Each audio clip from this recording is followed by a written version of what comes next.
Сақчы башлығы Нұрмәмәт Юсупның сырлық өлімі və арқы көрініші. Нұрмәмәт Юсупның өлімі тоғырсыдығы дәсләпкі xəbər e'lon qilingandan keyin, bununğa münasibətlik bir qancha gumanlıq nuqtalar diqqətimizni qo'zg'ab, bu ölümning arqı görünüşü və haqiqiy ahvoli ustida davamlıq izdinish natijasida Xitoy hökumətinin Nurməmətni o'ltirib qo'yib, o'z jinoyatini yoshirishga uringanligi oshkorlandi. Ürümçidən egiləgən işənçilik uçurlarımızға asaslanganda Nurməmət Yusuf 10 neçə yıldan buyan at bəygisi saqçıxanasının muavin başlığı və siyasi komissarı olub xizmət işləb gəlgən. Nurməmət 8 ayının başlarında tuyuqsuz ölüb ketgəndən keyin hökumət və saqçı dairələri onun ölüm xəbərini dəsləbdə bir qancha həftəgəcə qattiq qamal qılıb yoşurğan. Bir məzgildən keyin Dəsləbdə yürək kesili qo'zg'ilib qilib xizmat ustida o'lib ketdi degan bo'lsa, oradan uzoq o'tmay o'zini o'ltirib olgan degan gapni tarqatgan. Lagerdagilarga esdashlik qilgan degandek bahonalar bilan qonun tarmoqlarida ishlayotgan Nurməmət va shuningga o'xshash Uyg'ur xizmatchi xodimlarda o'lim fojiasini keltirib chiqarish Xitoy hukumat doiralarining suiqasdidan boshqa narsa emas.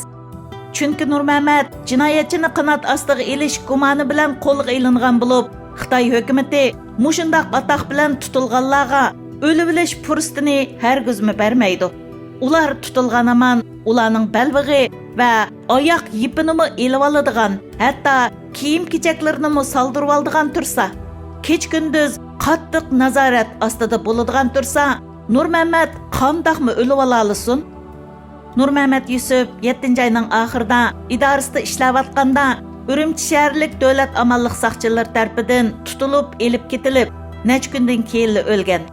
Dövlət amanlıq saqçılarının onu soraqxanada qo'liga qurol tutqizib qo'yib, so'roq qilishi mumkinmi? Dövlət amanlıq saqçılar tərəfindən tutulub ketib, neçə kunga qalmay ölüb ketgan odamning jasadi qandaq bo'lib ishxonasida paydo bo'lib qoladi? Xitoy hukumatı nima uchun bu o'lim xabarini haftalab qattiq qamal qilib sir tutadi? Amaliyotda bu Xitoy hukumat doiralarining Nurməmətni suiqasd bilan o'ltirib atgandan keyin o'z jinoyatini yoshirish uchun to'qib chiqqan yolg'onchiliklardan iborat. Mana bu uzoqdan buyon davom qilib kelayotgan Xitoy hukumatining o'z qo'li bilan qilgan bu xildagi qonliq jinoyatlarni yoshirishdagi eng tipik ilmikarlarning biri. Xitoy hukumatining hozirga qadar beguna o'lganlarni biror qitim biz o'ltirib qo'ydik deb o'z jinoyatini e'tirof qilib baqqani yo'q. Nurməmət Yusupning bu o'lim fojiasini inchikilab surishtirish orqali munolarni egalladik. Nurməmət qo'lga ilingandan keyin 3 kech-kunduz qattiq qiyin qistoqqa ilinib so'roq qilingan. Qiyin qistoq jarayonida ishlatilgan tok o'tkazib qiynash jarayonida Nurməmət ziyoda ig'ir zaxmlanib o'lib ketgan. Demak, Xitoy hukumatı o'zining bu qabiy jinoyatining oshkorlanib kelishidan va uning siyosiy ijtimoiy ta'siridan ansirgan. Ürümchidagi saqchi sohasidagilarning orasida tarqalib yurgan xabarlarga qaraganda, Nurməmət saqchixonaning mas'uli bo'lish sifati bilan lagerlarga berib kelib turdi ekan. Shu jarayonda uning lagerdagilarga ish og'irtib qilgan muomalasiga ko'z quloq bo'lib yurganlar uni cheqib qo'ygan ekan. Xitoy hukumatining qonun ijro qilish o'rinlariga qo'yib qo'ygan ko'z quloqlari Nurməmətning ustidan bir qancha yillardan buyon bir necha qitim jinoyatchilarga yumshoq muomala qildi, hissdoshlik qildi deb shikoyat qilgan ekan. Nurməmət qo'lga ilingandan keyin so'roq qilishga mas'ul doirlar uning lagerdagi qanot ostiga oldi deb qaralgan kishi bilan bo'lgan munosabat tarixini, ya'ni Nurməmətning lagerdagi shu kishi bilan tanishish tarixini izchil so'ragan. Nurməmət uni tonimaydiganligini, uning lagerda o'lib qolmasligi uchun hamda yotoq muhitini tozalash uchun uning eg'iz burnini aytib yotqizib qo'yganligini aytgan. Nurməmət at bəygisi saqchixonasining mas'uli bo'lg'achqa Xitoy hukumatining yerlikdagi Uyg'urlarga va boshqa millatlarga yurgizayotgan zolimligini nihoyat yaxshi biladi. Bu rayonda janub va shimoldan kelgan ushshaq Uyg'ur tijoratchilar to'plashib o'ltiraqlashgan bo'lib, hatto Nurmamatning bildig'ini nihoyatda ko'p bo'lishi mumkin. Bu uning suiqasd bilan o'ltirilishiga yetarlik sabab bo'la oladi. Nurmamat Yusupning lagerlarga borganda begunoh qamlib turayotganlarga istoshlik qilishi insoniy nuqtadan emas, balki kasbiy axloq nuqtasidanmi nihoyatda normal ahvol. Chunki ular jinoyatchi emas.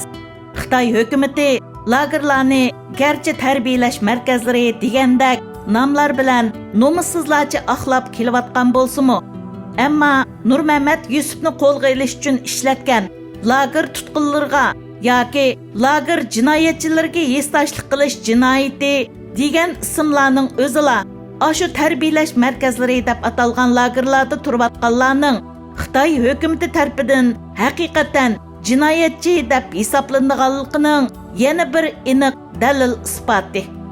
Nurmamat Yusupning dafn murosimi o'tkazilgan yoki o'tkazilmaganligi to'g'riliq aniq uchur yo'q ekan. Chunki Nurmamat garchi Urumchida nihoyatda tunishliq saqchi bo'lsa-mu, uni dafn qilish murosimiga qatnashgan kishilarning bor yo'qligi to'g'riliq hozirgacha hech qanday xabar ola olmadik. Hozirga qadar Uyg'ur kadr va xizmatchilar, ikki yuzlamachi, millatchi, milliy hissiyoti kuchli, lagerdagi tutqunlarga istoshlik qilgan, jinoyatchiga istoshlik qilgan degandek ayblashlar bilan hamma sohalarda zo'r ko'lamda tutildi ham hozirmi davomlashyapti.